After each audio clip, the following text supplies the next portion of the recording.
সুপ্রিয় শিক্ষার্থীবৃন্দ, আশা করি তোমরা ভালো আছো।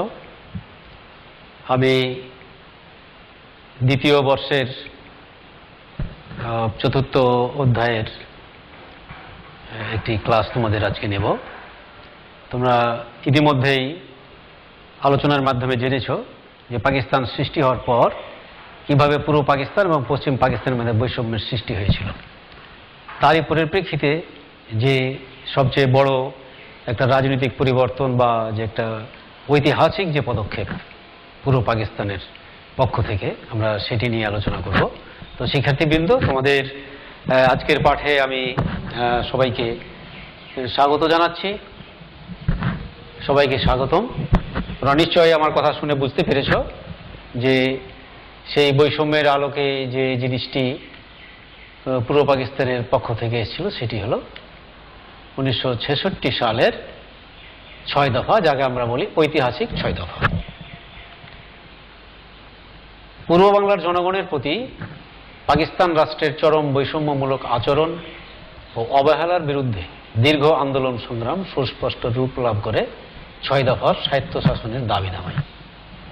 1966 খ্রিস্টাব্দে লাহোরে বিরোধী দলসমূহের এক সম্মেলনে আওয়ামী লীগের সভাপতি বঙ্গবন্ধু শেখ মুজিবুর রহমান 6 দফার ঘোষণা উত্থাপন করেন বা ঘোষণা করেন। 6 দফাগুলো কি কি আমরা একে একে জেনে নেই। দফা নম্বর 1, শাসনতান্ত্রিক কাঠামো এবং রাষ্ট্রের প্রকৃতি। ঐতিহাসিক লাহোর প্রস্তাবের ভিত্তিতে পাকিস্তানকে একটি সত্যিকার ফেডারেশন রূপে গড়তে হবে। তাতে পার্লামেন্টারি পদ্ধতির সরকার থাকবে, সব নির্বাচন সার্বজনীন প্রাপ্তবয়স্কদের সরাসরি ভোটে অনুষ্ঠিত হবে। অর্থাৎ বলা হলো যে এখানে রাষ্ট্রটা একটা ফেডারেল রাষ্ট্র হবে এবং গণতান্ত্রিক পার্লামেন্টারি পদ্ধতি থাকবে, গণতন্ত্র থাকবে এবং সরকার নির্বাচিত হবে প্রাপ্তবয়স্কদের সরাসরি ভোটে। এখানে যে আইয়ুব খান যে ভোটের ব্যবস্থা করেছিলেন সেই ভোটের মতো এটা হবে না।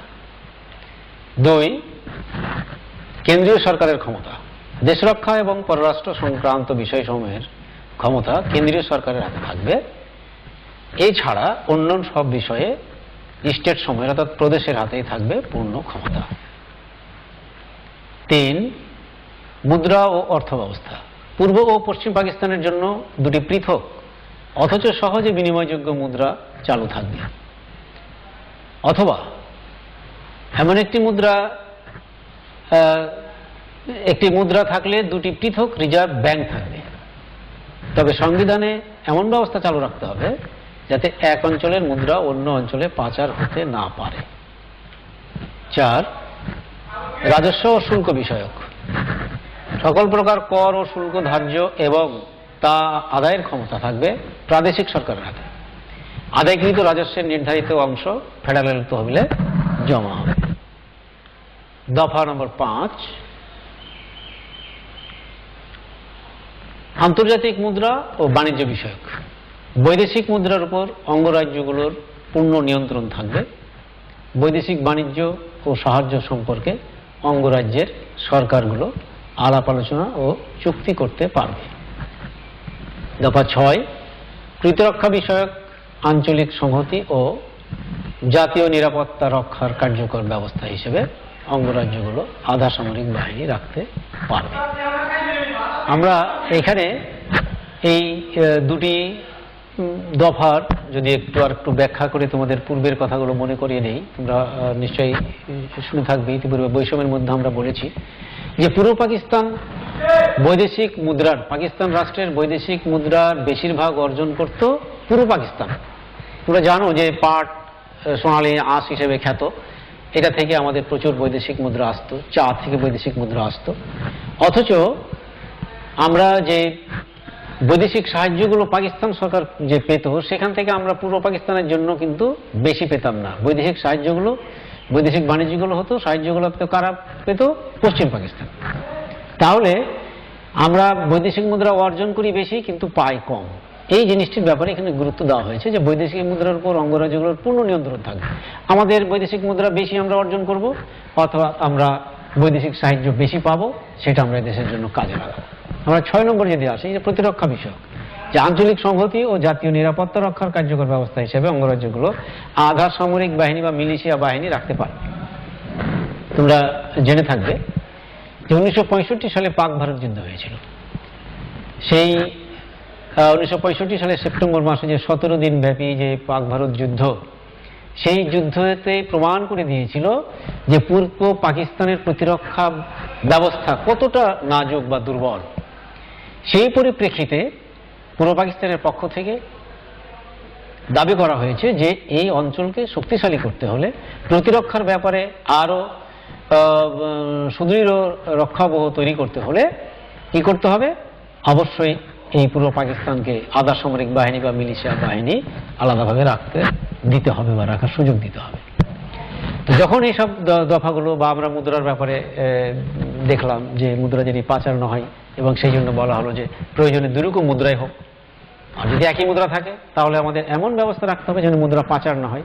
অর্থাৎ আমরা জনসংখ্যায় বেশি, আমরা উৎপাদন করি বেশি, আমরা বৈদেশিক অর্থ উৎপাদন অর্জন করি বেশি, কাজেই আমরা আমাদের প্রাপ্যতা বুঝে নিতে চাই, এরকম একটি জিনিস বা আমরা বেশি পেতে চাই, সেই জিনিসটি কিন্তু এখানে বলা হচ্ছে। অর্থাৎ যার যেটুকু পাওয়ার কথা ন্যায়সঙ্গতভাবে সেটুকুর দাবি করাই কিন্তু হয়েছে এই ঐতিহাসিক 6 দফার মাধ্যমে, যে পূর্ব পাকিস্তানের যেটুকু পাওয়ার কথা সেটুকু যেন পায়। কিন্তু আমরা এই 6 দফা দাবি ঘোষণার পর যা দেখতে পাই সেটি হলো যার বিরূপ প্রতিক্রিয়া আমরা দেখতে পাই সরকারের পক্ষ থেকে। আমরা যদি প্রতিক্রিয়ার সম্বন্ধে বলি তাহলে কি বলতে পারি, এই 6 দফা পেশ করার পর প্রতিক্রিয়াশীল রাজনৈতিক দলগুলোর মধ্যে তীব্র প্রতিক্রিয়া শুরু হয়। তারা আওয়ামী লীগকে বিচ্ছিন্নতাবাদী রূপে চিহ্নিত করে আওয়ামী লীগের এই নীতিকে জাতীয় সংহতির পরিপন্থী রূপে প্রচার করতে থাকে।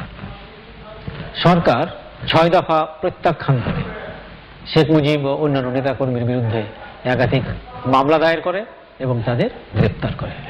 এবং এই যে গ্রেপ্তারি ব্যাপার, গ্রেপ্তার হলো বা এই যে নির্যাতন, এর পরিপ্রেক্ষিতে এর প্রতিবাদে পূর্ব পাকিস্তানের জনগণ কি করেছে, এই আওয়ামী লীগের এই 6 দফার ডাকে প্রতিবাদ করেছে, হরতাল পালন করেছে। এই হরতাল পালন করতে গিয়ে, প্রতিবাদ করতে গিয়ে দেখা গেল যে একটি হরতাল, যেটা 1966 সালের 9 জুন যে হরতাল পালিত হচ্ছিল, সেখানে মিছিলের উপরে পুলিশ এবং তৎকালীন ইপিআর, যেটা বর্তমানে বিজিবি বাংলাদেশের, সেই পুলিশ এবং ইপিআর এর গুলিতে 11 জন নিহত হলো এবং আহত হলো অনেকেই।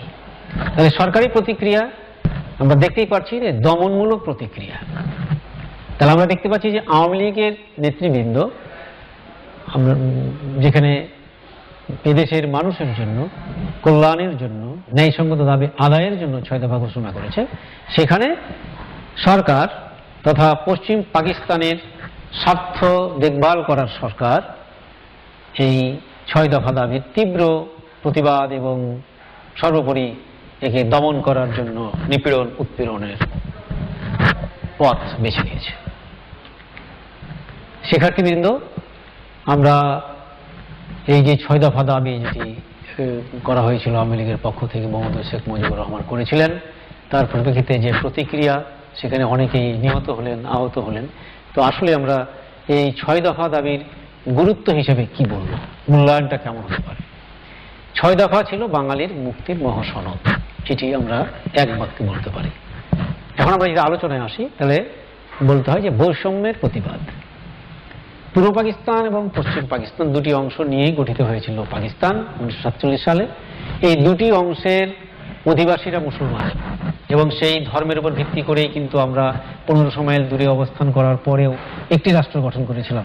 কিন্তু এই যে পশ্চিম পাকিস্তানি সাথে আমাদের পূর্ব পাকিস্তানের বাঙালিদের যে বৈষম্য, সেই বৈষম্যের প্রতিবাদ হয়েছে ঐতিহাসিক 6 দফার মাধ্যমে, যে আমরা পূর্ব পাকিস্তান বঞ্চিত। এবং গত ক্লাসে আমি এটা একেবারে পরিসংখ্যান দেখিয়েছি তোমাদের।